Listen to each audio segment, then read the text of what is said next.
안녕하십니까. 경영통계학 이범웅입니다. 오늘은 13주차이고요. 이제 첫 번째 시간입니다. 먼저 지난 시간, 즉 12주차에 했던 거 조금 살펴보도록 하겠습니다. 그래서 12주차에는 표본 추출 방법에 대해서 이제 설명을 드렸죠. 그래서 먼저 비확률 표본 추출 방법을 설명을 드렸고, 확률 표본 추출 방법에 대해서도 두 가지를 설명을 드렸습니다. 표본 추출 방법은 뭐 좀 전에 말씀드렸듯이 크게 확률 표본 추출 방법 그리고 비확률 표본 추출 방법 두 가지로 구분을 합니다. 비확률 표본 추출 방법이 이제 조금 쉬우니까 먼저 했었죠. 그래서 비확률 표본 추출 방법은 모집단의 각 대상이 표본으로 추출될 확률이 동일하지 않은 조건에서 표본을 추출하는 방법입니다. 모집단의 각 구성 요소가 선택될 확률을 알 수 없기 때문에 이들로부터 수집된 자료가 모집단을 잘 대표하는지 추정이 어렵다라고 하는 문제점이 있습니다. 그렇긴 하지만 조사 대상 모집단의 규모가 커서 표본 프레임을 입수하기 어려운 상업적 시장 조사에서는 주로 이제 비확률 표본 추출 방법을 사용을 하고 있습니다. 비확률 표본 추출 방법에는 편의 표본 추출법, 판단 표본 추출법, 그리고 할당 표본 추출법 세 가지가 대표적입니다. 편의 표본 추출 방법은 연구자의 편의에 따라 표본을 선정하는 방법, 즉 다시 말해서 임의로 선정한 지역과 시간대에 조사자가 원하는 사람들을 표본으로 선택하는 가장 간단한 표본 추출 방법입니다. 우연 표본 추출법이라고도 말을 하죠. 그래서 편의 표본 추출법의 장점은 표본 추출 비용이 적게 소요되고 그리고 절차가 간단하다는 점입니다.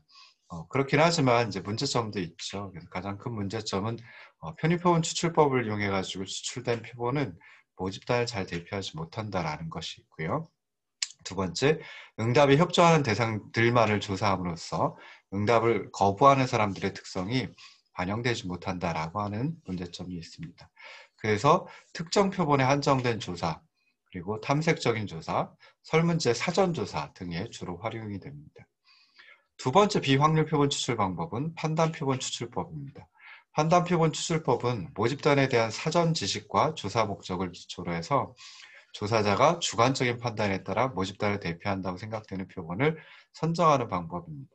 그래서 조사자가 조사 목적의 달성에 도움이 될 수 있는 대상을 자신의 판단에 따라 의도적으로 추출하는 방법이기 때문에 목적 표본 추출법이다라고도 말을 합니다. 편의 표본 추출법하고는 조사자가 임의로 표본을 구성한다라고 하는 점에서 이제 유사한 점을 비슷한 점이 있습니다. 그렇긴 하지만 편의 표본 추출법은 모집단의 특성에 대한 고려 없이 추출하는 데 비해서 판단 표본 추출법은 그렇지 않죠.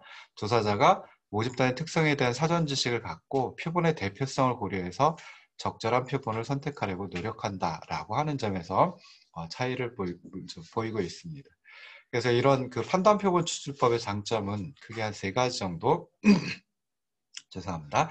생각을 해볼 수 있습니다. 첫째, 주관적 판단에 따라 표본을 선정하기 때문에 좀 그 표본 추출을 시행하기가 비교적 쉽다라고 하는 점이 있고요. 둘째, 비용이 적게 소요된다라고 하는 점이 있습니다. 마지막 세 번째는 모집단을 대표하기 어려운 표본이 선정되는 것을 사전에 좀 방지할 수 있다라고 하는 장점을 가지고 있습니다. 그렇긴 하지만 모집단에 대한 충분한 사전 지식이 없는 경우에는 이 판단 표본 추출법을 활용하기가 어렵고요. 그다음에 조사자의 판단의 정확성 정도에 따라서 표본의 대표성, 그러니까 표본이 모집단을 잘 대표하는지 그런 대표성이 좀 좌우된다라고 하는 점을 문제점을 둘 수 있습니다.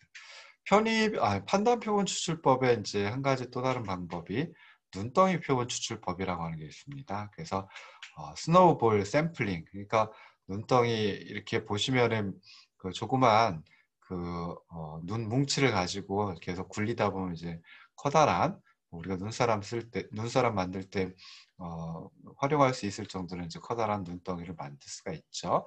그래서 조사자가 필요한 표본을 충분히 확보하지 못한 경우에 먼저 접촉한 대상의 소개를 받아 연속적으로 새로운 표본을 확보하는 표본 추출 방법이다라고 생각해 볼 수 있습니다.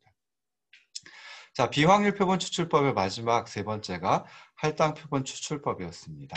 그래서 할당 표본 추출법은 모집단의 특성이 적절히 반영되도록 분류 기준을 미리 정하고 이러한 분류 기준에 의해 전체 표본을 여러 집단으로 구분하고 각 집단별로 필요한 대상을 추출하는 방법입니다.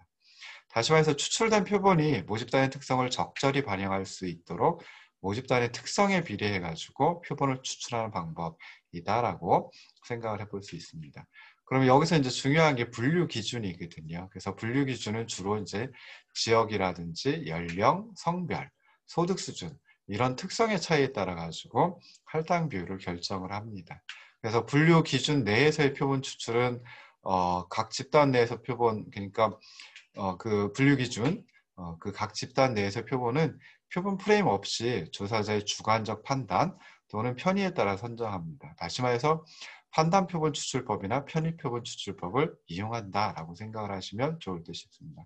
정리하면 할당 표본 추출법은 분류 기준에 따라서 할당 비율을 결정하고 그리고 분류를 한 다음에 그 분류 기준 가지고 분류한 집단 내에서의 표본은 판단 표본 추출법이나 편의 표본 추출법 가지고 이제 추출한다라고 생각을 하시면 좋을 듯 싶습니다. 자, 그럼 할당 표본 추출법 여러 가지 장점을 가지고 있습니다. 비확률 표본 추출 방법이긴 하지만 조사자가 집단 분류 기준을 잘 선정하면 모집단의 특성을 충분히 반영할 수 있다라고 하는 게 가장 큰 장점입니다. 그리고 두 번째, 각 집단의 표본 크기가 충분히 크다라고 하면 그때는 조사 결과가 모집단의 특성을 정확히 반영할 수 있다라고 하는 점도 장점으로 들 수 있습니다. 그렇기 때문에 조사 결과의 오류의 크기를 계산할 수 있다라고 하는 게 이제 마지막 세 번째 장점입니다. 자, 그에 비해서 이제 문제점이 있을 수 있죠. 그래서 대부분의 모집단에는 굉장히 많은, 굉장히까지는 아니지만 많은 수의 변수가 존재하고요. 그리고 그 특성이 다양하기 때문에 모든 변수 또는 모든 특성을 대상으로 할당 비율을 알기가 쉽지 않다라고 하는 문제점이 있습니다. 자, 이런 비확률 표본 추출 방법과 대응되는 게 이제 확률 표본 추출 방법이죠. 그 확률 표본 추출 방법은 모집단의 각 대상이 표본을 추출될 확률이 동일한 조건에서 표본을 추출하는 방법입니다. 이런 그 확률 표본 추출 방법의 장점은 조사 대상의 명단이 수록된 표본 프레임이 있어가지고 특정 유형의 조사 대상에 선정될 확률을 사전에 계산할 수 있다라고 하는 거고요. 그렇기 때문에 두 번째, 표본 추출 과정에서 발생하는 오류, 표본 오류라고 하죠. 이 표본 오류의 정도에 대한 추정이 가능하다라고 하는 점입니다. 그런데 이게 이러한 그 장점이 있음에도 불구하고 상업적 시장 조사에서는 많이 사용하지 않고 있는데요. 그 이유는 바로 이제 표본 프레임을 상업적 시장 조사에서 확보하기 어렵기 때문에 그렇다. 그래서 표본 프레임을 확보하기 어려운 경우에는 확률 표본 추출 방법을 활용할 수 없다라고 하는 문제점이 있습니다. 확률 표본 추출 방법도 이제 크게 세 가지로 구분을 해볼 수 있습니다. 그래서 단순 무작위 표본 추출법, 층화 표본 추출법, 군지 표본 추출법 이 세 가지가 있는데 지난 시간에 이제 단순 무작위 표본 추출법하고 층화 표본 추출법에 대해서 생각을 해봤죠. 단순 무작위 표본 추출법은 말 그대로 이제 단순하게 추출을 하는 겁니다. 그래서 모집단을 구성하는 각각의 대상이 표본으로 선택될 확률을 동일하게 부여해서 표본을 추출하는 가장 간단한 확률 표본 추출 방법이다라고 생각을 하시면 좋을 듯 싶습니다. 다시 말해서 표본 프레임 내의 각 표본들에 대해서 일련 번호를 부여하고 일정 수의 표본을 무작위로 랜덤하게 추출하는 방법입니다. 실제로 이제 추첨이라든지 난수표 또는 전산 프로그램 등을 이용해 가지고 단순 무작위 표본 추출법에 의해서 표본을 쉽게 추출할 수 있습니다. 이게 첫째 장점이고요. 둘째는 모집단에 대한 사전 지식을 요구하지 않는다라는 겁니다. 그러니까 좀 전에 비확률 표본 추출법 중에 판단 표본 추출법이라든지 또는 할당 표본 추출법 같은 경우에는 모집단에 대한 사전 지식이 좀 필요하죠. 그렇긴 하지만 단순 무작위 표본 추출법은 모집단에 대한 사전 지식을 요구하지 않는다라고 하는, 즉 다시 말해서 모집단에 대한 사전 지식을 알지 못하는 경우에도 써먹을 수 있다는 거죠. 자, 그러면서 세 번째 장점은 이 단순 무작위 표본 추출법에 의해서 표본을 추출하면 모집단을 잘 대표하는 표본을 추출할 수 있다라고 하는 점입니다. 자, 그러면 이제 문제점도 당연히 있겠죠. 그래서 단순 무작위 표본 추출법도 확률 표본 추출 방법이기 때문에 표본 프레임의 입수가 어려운 경우에는 활용할 수 없다라고 하는 문제점이 있습니다. 그리고 둘째, 전체 모집단을 대표하지 못하는 경우가 발생할 수도 있다라는 거죠. 그래서 단순 무작위 표본 추출법 장점 중에 하나가 모집단을 잘 대표하는 표본을 추출할 수 있다라는 건데요. 근데 문제점은 또 이제 그 반대로 모집단을 대표하지 못하는 경우도 나타날 수 있다라고 하는 점입니다. 그래서 실제 뭐 우리가 실제 상업적 시장 조사를 한다든지 아니면 또 학문적 조사를 한다든지 할 때 이 단순 무작위 표본 추출법을 그대로 이용하는 경우는 흔하지 않습니다. 그 대신에 이제 많이 이용하는 게 층화 표본 추출법입니다. 그래서 층화 표본 추출법은 모집단을 기준에 따라 서로 다른 하위 집단, 층이라고 합니다. 그래서 이런 서로 다른 하위 집단, 층으로 나누고 각 하위 집단, 층별로 단순 무작위 추출법을 적용해서 표본을 추출하는 방법입니다. 층화 표본 추출은 모집단의 구성에 대한 사전 지식을 좀 활용해 가지고요. 동질적인 하위 집단으로 구분을 하고 그 다음에 층별로 적정한 수의 관측치를 무작위 추출하기 때문에 표본 오차를 감소시킬 수 있습니다. 다시 말해서 이제 층 내에서는 동질적이고요. 층 간은 이질적으로 되어 있습니다. 그러니까 동질적인 층으로 구분하고 그 다음에 각 층은 층별로 보면은 층 내에서는 서로 동질적이기 때문에 적정한 수의 관측치를 무작위 추출하면은 표본 오류 또는 표본 오차가 감소하게 됩니다. 그래서 장점은 표본 오차, 표본 오류가 감소하기 때문에 표본의 대표성, 표본이 모집단을 잘 대표할 수 있다라고 하는 표본의 대표성을 높일 수 있다라고 하는 게 장점입니다. 근데 문제점은 당연히 마찬가지로 층화를 결정하는, 즉 동질적인 하위 집단으로 구분하는 변수의 선택에 좀 주의해야 한다라고 하는 게 문제점입니다. 그래서 그 층을 갖다가 동질적인 하위 집단, 층이라고 한다 그랬죠. 그 층을 구분하는 변수를 잘 선택하면 이 층화 표본 추출법 가지고 표본의 대표성을 굉장히 크게 높일 수가 있는데 비해서요. 죄송합니다. 동질적인 하위 집단을 구분하는 변수를 잘못 선택한다라고 하면 그때는 오히려 이제 표본의 대표성을 떨어뜨리는 경우도 나타날 수 있다라는 거죠. 자, 그래서 이런 층화 표본 추출법은 또 그 층을 갖다가 그러니까 층으로 구분하는 것을 한 번만 하는 게 아니라 이제 여러 번 해가지고 하위 집단을 구분하고 각 단계별로 표본을 추출하는 방법도 있습니다. 이를 다단계 층화 표본 추출법이다. 라고 이제 얘기를 합니다. 자, 그 다음에 하위 집단에서 추출되는 표본의 수를 하위 집단의 크기에 비례하도록 표본의 크기를 결정하는 방법, 비례층화 표본 추출법도 있고요. 그 반면에 하위 집단에서 추출되는 표본의 수가 하위 집단의 크기에 비례하지 않게 표본의 크기를 결정하는 불비례 층화 표본 추출 방법도 있습니다. 그래서 둘 중에 어떤 것이 더 나으냐라고 했을 때 잘 모르겠습니다. 그렇긴 하지만은 층으로 나눠봤더니 그 층 내의 표본이 좀 비교적 적다라고 하면 그때는 이제 최소한의 표본을 확보하는 게 보장하는 게 그게 바람직할 수도 있거든요. 그래서 현실에서는 불비례 층화 표본 추출법을 주로 많이 이용을 하고 있습니다. 자, 그럼 아까 비확률 표본 추출 방법 중에 할당 표본 추출법이 있었는데요. 좀 비슷하죠. 분류 기준이 있어가지고 그걸로 다 하위 집단 또는 층을 갖다 이제 구분을 한다라고 했으니까 비슷한데요.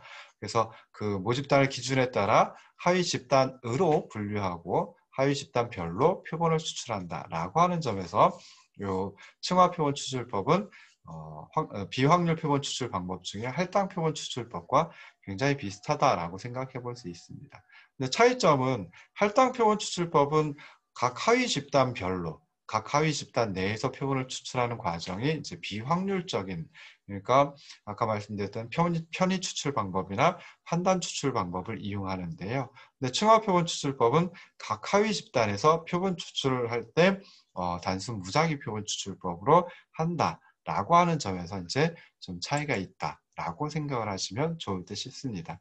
그래서 우리가 실제로 이번 강의에서 설문조사를 하고 그러지만 이렇게 표본 추출을 정교하게 하지는 않았습니다. 그래서 대부분 이제 편의 표본 추출법 또는 판단 표본 추출법에 의해서 여러분들이 이제 표본을 추출하고 그리고 이제 설문조사를 진행을 하고 있을 텐데요. 근데 실제 이제 나중에 상업적 시장 조사를 한다든지 또는 뭐 공부를 더 하고 싶어가지고 대학원에 진학을 한다. 그래서 그때 이제 학위 논문을 작성하면서 이제 학문적 조사를 한다라고 했을 때는 그럴 때는 이제 표본 추출에도 좀 신경을 쓰시는 게 좋다라고 생각을 해볼 수 있습니다. 자, 오늘은 이제 군지 표본 추출법, 그러니까 확률 표본 추출 방법 중에 군지 표본 추출법부터 이제 진행을 해야 되는데요. 마찬가지로 이제 강의안을 띄워놓고 하도록 하겠습니다. 그래서 강의안 75쪽에 군지 표본 추출법이 나와 있습니다. 그래서 군지 표본 추출법은 모집단을 하위 집단, 여기서 이제 하위 집단을 층이라고 하지 않고요. 군지 표본 추출법에서는 하위 집단을 군집이라고 이제 얘기를 합니다. 그래서 모집단을 하위 집단, 즉 군집으로 나누고 일정 수의 하위 집단, 즉 일정 수의 군집을 무작위로 선정한 다음에 선정된 하위 집단 내의 대상들을 모두 표본으로 추출하는 방법입니다. 그래서 주로 군집 표본 추출법은 확률 표본 추출 방법이긴 하지만 그렇지만 표본 프레임이 없는 경우에 많이 이용한다라고 생각을 하시면 좋을 듯 싶습니다. 그래서 조금 그 앞에 나와 있는 층화 표본 추출법하고 비슷한데요. 층화 표본 추출법에서 층을 보시면은 층 내에 있는 대상들은 층 내에 있는 그 관측치들은 서로 동질적이죠. 근데 층 간에는 층과 층 사이에는 이질적이다라고 생각해 볼 수 있습니다. 근데 군집 표본 추출법에서는 군집으로 나눠놨는데 자 군집들끼리는 동질적인데 비해서 군집 안에 있는 각각의 대상들, 군집 안에 있는 관측치들은 서로 다른 이질적인 그런 경우이다라고 생각하시면 돼요. 그래서 그런 점에서 이제 차이가 난다라고 생각하시면 되는데요. 뭐 예를 들어가지고 대학생의 라이프 스타일을 조사하는 그런 경우를 생각을 해보자고요. 그럼 전국에서 이제 몇 개의 대학을 선정을 합니다. 그리고 이들로부터 다시 몇 개의 학과, 학년을 선정해가지고 그에 해당하는 학생들을 모두 조사하는 방법. 이게 이제 군지표본 추출법의 대표적인 예인데요. 근데 보시면은 전국에 있는 대학, 대학생들 보면은 어느 대학이든지 예를 들어 수도권에 있는 A 대학이라든지 부울경 지역에 있는 B 대학이라든지 그렇게 라이프 스타일이 전체적으로 봤을 때 차이가 나지는 않을 거라고요. 근데 예를 들어 학년별로 나눈다든지 또는 같은 학년이다라고 하더라도 그 속에 있는 학생들은 사실은 라이프 스타일이 좀 제각각일 수 있습니다. 그래서 보시면은 A 대학이든 B 대학이든 동질적인데, 그러니까 군집들끼리는 동질적인데 군집 내에 있는 대상들, 군집 내에 있는 관측들은 서로 이질적인 경우에 그때 많이 쓰는 게 군집 표본 추출법. 그러니까 그렇게 표본 추출 방법을 이용하는 게 군집 표본 추출법이다라고 생각을 하시면 좋을 듯 싶어요. 그래서 군집 표본 추출법은 표본 프레임이 없어도 표본 추출을 할 수가 있습니다. 이게 가장 큰 장점이죠. 그리고 조사에 소요되는 시간과 비용을 줄일 수 있다라고 하는 장점도 또한 가지고 있습니다. 그렇긴 하지만 장점이 있으면 또 문제점이 있을 수밖에 없죠. 그래서 문제점 어떤 거냐면 선정된 집단 내의 표본들이 인구 통계적 특성에서 동질적이면 모집단을 충분히 대표하지 못한다라고 하는 단점도 있습니다. 그러니까 군집으로 나눠놨는데요.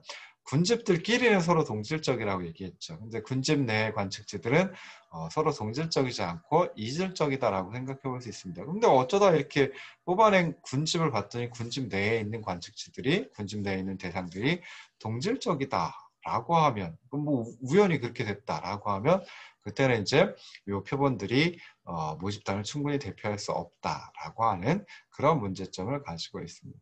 자, 군지 표본 추출법은 이제 층화 표본 추출법하고 굉장히 비슷합니다. 그래서 다시 한번 이제 설명을 드리면요. 군지 표본 추출은 모집단을 몇 개의 하위 집단으로 나누고 이들 가운데서 표본 추출 단위를 선정한다는 점에서 층화 표본 추출법하고 굉장히 유사합니다. 그런데 층화 표본 추출에서 표본 추출 단위는 하위 집단이 아니라요. 각 하위 집단 내의 대상들이 이제 표본 추출 단위가 됩니다. 근데 그러면서 하위 집단, 그러니까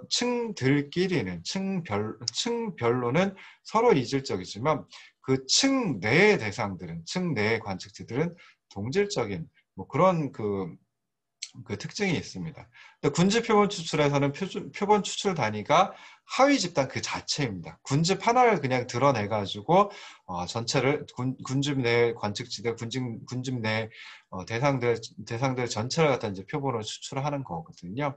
그래서 표본 추출 단위가 하위 집단이다라고 생각을 해볼 수 있고요. 근데 그 하위 집단들끼리는 군집들끼리는 서로 동질적이에요. 그런데 각 하위 집단 내의 대상들은 이질적인 경우에 이 군집 표본 추출법을 이용한다라고 생각을 하시면 좋을 듯 싶습니다. 그래서 그런 점에서 이제 층화 표본 추출법하고 차이가 있다라고 기억을 하시면 좋을 듯 싶어요. 자, 군집 표본 추출법의 하나로 들 수 있는 게 이제 지역 표본 추출법입니다. 그래서 지역 표본 추출법은 하위 집단 구분의 기준으로다가 지리적 구역 또는 행정구역을 이용을 합니다. 그래서 모집단을 지역으로 다 나누고요. 지리적 구역 또는 행정구역으로 나누고요. 그리고 그들 중에 하나를 무작위로 이제 그들 중에 하나 또는 일정 수의 지역을 갖다가 무작위로 표본으로 추출해 가지고 그 지역 내의 모든 대상을, 모든 관측치를 조사하는 방법이다라고 생각을 해볼 수 있습니다. 자, 군집 표본 추출법의 이제 다른 형태로 또 생각해 볼 수 있는 게 체계적 표본 추출법이라고 하는 게 있고요. 자, 이것도 실제 학문적 조사라든지 또는 상업적 시장 조사에서도 굉장히 많이 활용이 됩니다. 그래서 체계적 표본 추출법은 모집단에 속한 전체 대상들을 순서대로 쭉 나열해 놓고 일정한 간격을 두고 표본으로 추출하는 방법입니다.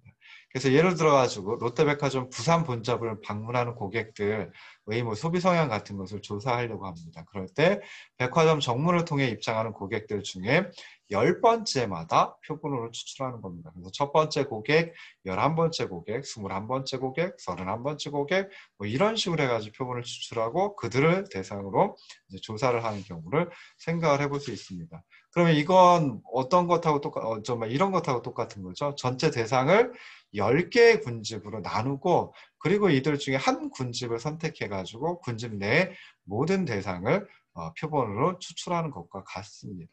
그래서 이런 체계적 표본 추출법은 표본 프레임이 없어도 쉽게 적용을 할 수가 있죠. 그렇기 때문에 많이 활용을 합니다. 그렇긴 하지만 전체 대상이 골고루 분산되어 있는 경우에는 골고루 분산되어 있고 무작위적으로 이제 분산되어 있다라고 이제 하는 걸 전제로 하고 있습니다. 근데 이런 전제가 충족되지 않는 경우 그때는 이제 편의가 발생해서 그러니까 뭔가 좀 한쪽으로 쏠림 현상이 발생해가지고 표본의 대표성이 문제가 될 수도 있다라고 하는 점을 이 체계적 표본 추출법의 문제점으로 생각을 해볼 수 있습니다. 그래서 이렇게 해가지고 이제 표본 추출 방법을 모두 다 이제 설명을 드렸어요. 그래서 지금은 사실 이것까지 잘 알아둘 필요는 없지만 그래도 나중에 혹시 좀 정교한 시장 조사, 정교한 학문적 조사를 한다라고 할 때는 이들 방법 중에 하나를 선택해가지고 하시면 좋을 듯 싶습니다. 그러면서 이제 비확률 표본 추출법보다는 확률 표본 추출법이 그래도 표본의 대표성을 제고하고 그래가지고 표본 오류 또는 표본 오차를 줄일 수 있는 방법이다라고 하는 것도 이제 생각을 해보시면 좋을 듯 싶습니다. 자, 잠깐 쉬었다가 다시 돌아오도록 하겠습니다.